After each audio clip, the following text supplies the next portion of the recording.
Hi friends, Sathupalli నుంచి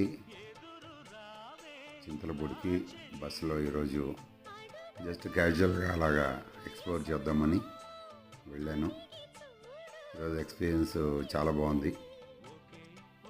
సత్తుపల్లిలో బయలుదేరాము, చింతలపూడి వచ్చేసాను.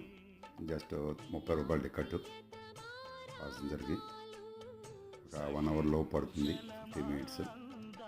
చింతలపూడి బస్ స్టాండ్ ఇదంతా, ఇక్కడ దిగాను. సో టుడే ఎక్స్పీరియన్స్ ఎక్స్ప్లోర్ చేయటం, ట్రావెల్ చేయటం, సో అందరితో మాట్లాడటం, ఇట్లాగా వ్లాగ్స్ మీతో మత్స్వన్ వరల్డ్ ఛానల్లో ఈ రీల్స్ ద్వారా మీతో షేర్ చేసుకోవటం. So thank you very much. Please subscribe my channel, please like, please comment. Thank you very much.